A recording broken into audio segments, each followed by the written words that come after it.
We're so lucky in Tasmania that our waterways are not that congested by other boats, but that doesn't mean you don't need to know the basic rules of navigation. It's not that hard, and if we all do the right thing, everyone will be safe and happy. So here is a little crash course in navigation.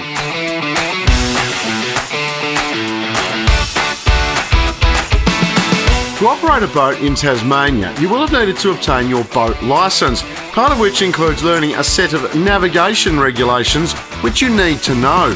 It's the international collision regulations, and that's what we must adhere to when on the water. Everybody's got a responsibility to maintain their course and speed, but to avoid a collision at the same time and maintain a fit and proper lookout. That's really important.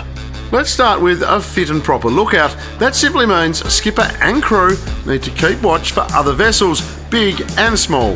You should never assume you've got right of way under any circumstances. The collision regulations under Rule 5 state that everybody should maintain a fit and proper lookout at all times.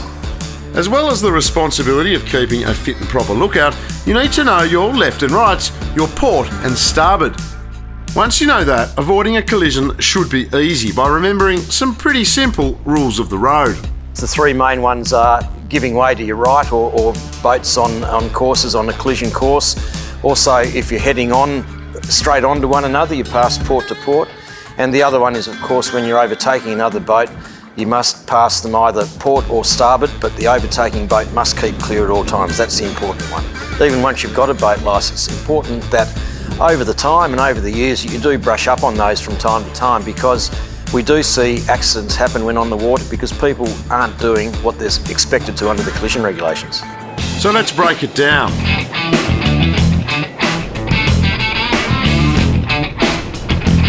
Vessels meeting head on always pass to the left side. It's port to port.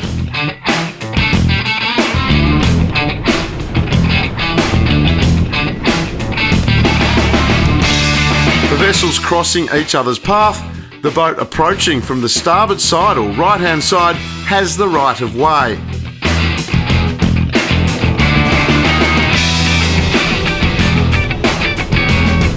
And for overtaking, choose either starboard or port side, but stay well clear. It's not just collision rules which you need to know. Tassie's waterways have numerous other navigation hazards to watch out for. Now, Peter, it's not just the red and green channel markers that we need to be aware of. There's other markers when you're out on the water that you'll notice as well. Yeah, absolutely, Andrew. The most common one probably in Tasmania and indeed southern Tasmania would be the yellow special marks, which is a yellow mark with a cross on it. That indicates a fish farm or something in the water, such as the end of a pipe or something like that, but primarily we see them around fish farms. We've also got isolated danger marks. Yep. And also cardinal marks, which is a new one to Tassie, but there are quite a number around these days, and that indicates which side of a hazard you should pass. So it's worth brushing up on the different types of marks on the water. Absolutely.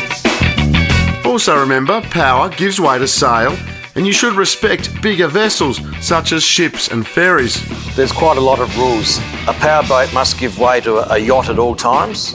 If that yacht's motoring and got a sail up, then it is a powerboat. If you've got a ferry or any sort of larger boat, if it's got a pilot flag on, that's a red and white flag, you must give way to that at all times. They can't see you from the bridge, so make sure you give them plenty of passing room so they know where you are and you know where they are. There's plenty of water out there for everybody.